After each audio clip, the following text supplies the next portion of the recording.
वंचितचा धक्का काय असतो हे काँग्रेसला विचारा। तब्बल 11 जागा गमाव्या लागल्या होत्या। आंबेडकर अटी शर्ती लागू करतात कारण फक्त त्या 12 जागा हव्या आहेत। भाजपावाले रेड कार्पेट टाकतील पण आंबेडकरांना तिकडे घुसायचं नाही म्हणून अडलंय। आंबेडकरांची मागून एंट्री आणि जागा वाटपात बरोबरीचा हिस्सा मागतात, हेच पचवणं अवघड जाते। लोकसभा निवडणुकीसाठी इंडिया आघाडीने अजूनही प्रकाश आंबेडकरांना कुंपणावर बसवले। इंडिया आघाडीत येण्यासाठी प्रकाश आंबेडकर तयार असले तरी त्यांच्या जागा वाटपाचा फॉर्म्युला बघता त्यांचा इंडिया आघाडीत समावेश केला जाईल की नाही यावर आता प्रश्नचिन्ह निर्माण होते। इंडिया आघाडीत समावेश झाला नाही तरी लोकसभेच्या संपूर्ण 48 जागा लढवण्याचा निर्धार प्रकाश आंबेडकरांनी याआधी जाहीर केलाय। प्रकाश आंबेडकरांनी काँग्रेसचे अध्यक्ष मल्लिकार्जुन खरगे, शरद पवार आणि उद्धव ठाकरे यांना पत्र लिहून लोकसभेसाठी प्रत्येकी 12 जागांचा फॉर्म्युला दिलाय। आधीच ठाकरे लोकसभेच्या 23 जागांसाठी अडून बसलेत, त्याला काँग्रेसने विरोध केल्यानं महाविकास आघाडीत लोकसभा जागा वाटपावरून वातावरण तापले। त्यात प्रकाश आंबेडकरांनी प्रत्येकी 12 जागांचा दिलेला फॉर्म्युला आघाडी स्वीकारणार का यावर आता प्रश्नचिन्ह निर्माण होत आहे।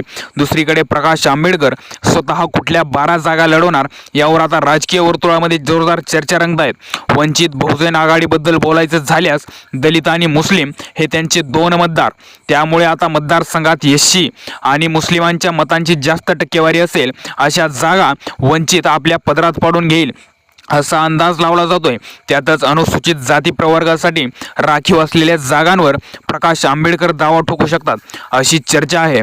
त्यात प्रामुख्याने अकोला, सांगली, बुलढाणा, परभणी, यवतमाळ, सोलापूर, सांगली, नांदेड, गडचिरोली, चिमूर, अमरावती, लातूर, हातकणंगले, नागपूर येथील लोकसभा जागांची वंचितकडून मागणी केली जाण्याची शक्यता नाकारता येत नाही।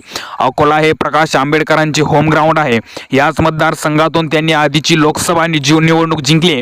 त्याला लागून असलेल्या बुलढाणा, अमरावती सारख्या एससी राखीव प्रवर्गातून ते चांगली लढत देऊ शकतात। त्यामुळे जास्त करून विदर्भातील जागांवर प्रकाश आंबेडकर जोर देतील अशी चर्चा आहे।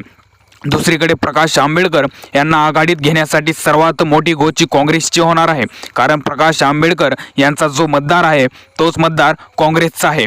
2019च्या लोकसभा निवडणुकीत वंचितमुळे काँग्रेसच्या दलित व मुस्लिम या पारंपरिक मतदारांची विभागणी होऊन किमान 11 जागांवर काँग्रेसला पराभव स्वीकारावा लागला होता। त्यामुळे यंदा काँग्रेस वंचितला आघाडीत घेईल याची शक्यता कमीच आहे। प्रकाश आंबेडकर यांनी याआधीही इंडिया आघाडीत सहभागी होण्याची इच्छा व्यक्त केली आहे। आता लोकसभा निवडणूक अवघ्या काही महिन्यांवर आली असताना आंबेडकरांनी महाविकास आघाडीला पत्र लिहून नवा फॉर्म्युला सुचवलाय। इंडिया आघाडी तयार होण्यापूर्वी गेल्या वर्षे उद्धव ठाकरेंची शिवसेना आणि आंबेडकरांची वंचित यांची युती झाली होती, ती आजही कायम आहे।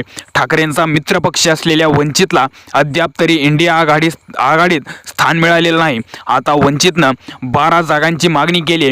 गेल्या लोकसभा निवडणुकीत आंबेडकरांची वंचित MIM सोबत लढली।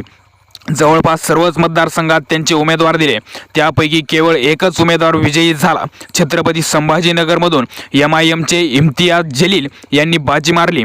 वंचित आघाडीचा फटका काँग्रेस राष्ट्रवादीला बसला, त्यामुळे आता मतविभागणी टाळून जागा वाटपाचा मुद्दा सामंजस्याने सोडवणे चारही पक्षासाठी महत्त्वपूर्ण ठरणार आहे। किमान आपापसातील मतभेदांमुळे भाजपचा फायदा होणार नाही याची काळजी आघाडीच्या नेत्यांनी घेणं आजच्या घडीला तरी गरजेचं दिसतंय। याबाबत तुम्हाला काय वाटतंय? प्रकाश आंबेडकरांनी जो जागा वाटपाचा फॉर्म्युला ठेवलाय याचा अर्थ असा लागतो की प्रकाश आंबेडकरांना मुळात इंडिया आघाडीत जायचं नाहीये, फक्त वातावरण पेरलं जातंय का? त्याला कारण म्हणजे प्रकाश आंबेडकर मागून येऊन राष्ट्रवादी काँग्रेस, शिवसेना किंवा काँग्रेस यांच्या बरोबरीच्या जागा कशा मागू शकतात किंवा त्यांचा फॉर्म्युला मान्य करण्यासाठी यांना कसे भाग पाडू शकतात? प्रकाश आंबेडकर ना त्यांचे लीडर आहेत, त्यांना फक्त एक घटक पक्ष म्हणून त्यात घेतलं जातंय। पण या सगळ्या घडामोडींमध्ये प्रकाश आंबेडकर फॅक्टर निवडणुकीत चालणार आहे, त्यामुळे कितीही नाही म्हटलं तरी महाविकास आघाडीला 2 पावलं तरी मागच यावं लागणार आहे। याबाबत तुमचं काय मत आहे? कमेंट सेक्शनला जरूर व्यक्त व्हा आणि आपला मुद्दा आवडला असेल तर आपल्या चॅनलला जरूर सबस्क्राईब करा। जय महाराष्ट्र।